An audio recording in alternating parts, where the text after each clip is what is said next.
السلام عليكم ورحمة الله وبركاته.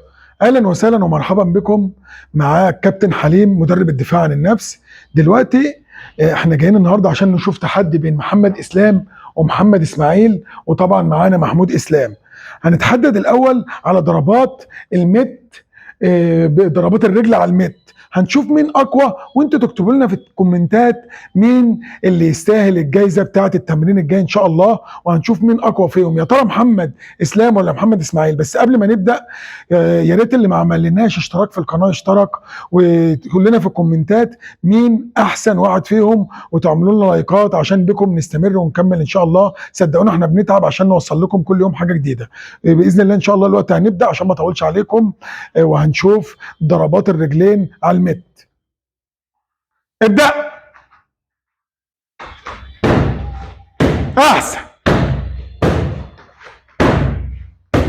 برافو، حلو محمد اسلام قوي، راجل، الله، برافو،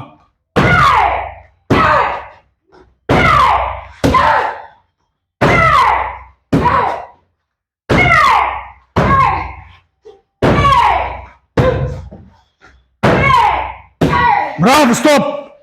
دلوقتي احنا عملنا الضربات زي ما انتم شايفين، الاثنين كويسين جدا، بس الحكم الاول والاخير لكم انتم في التعليقات، عشان اللي هيكسب في التعليقات مين احسن هو اللي هياخد الجائزه. بس في حاجه عايز اقولها لكم عشان ما نظلمش حد.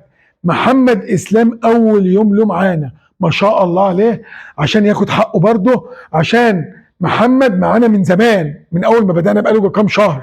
محمد ده اول يوم لمحمد اسلام، بس ما شاء الله عليه. لازم أنا اقول لكم كده عشان وانتوا بتحكموا تبقوا ايه، تبقوا عادلين في الحكم.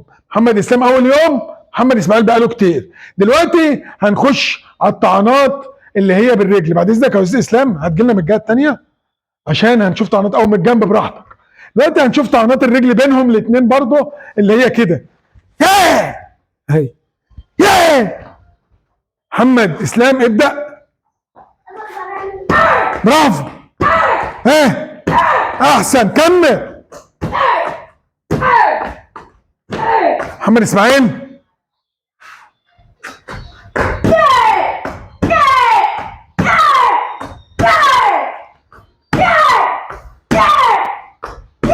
ستوب.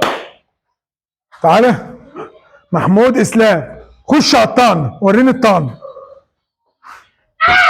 حلوه، قلب رجلي. محمد اسلام ده يا جماعه برضو اول يوم، اخو محمود اسلام اول يوم له، اخو محمد، هما الاثنين اول يوم له، بس ما شاء الله حاجه يعني جميله جدا جدا جدا. دلوقتي احنا عملنا التحدي، يا ريت ما تنسوش تشتركوا في القناه وتتابعونا وتقولوا لنا مين احسن واحد، ولو عايزين تحطوا محمود اسلام في التعليقات ممكن هو اللي ياخد الجايزه برضه. انتوا اللي هتقولوا من الحكم الاول والاخير لكم. والسلام عليكم ورحمه الله وبركاته.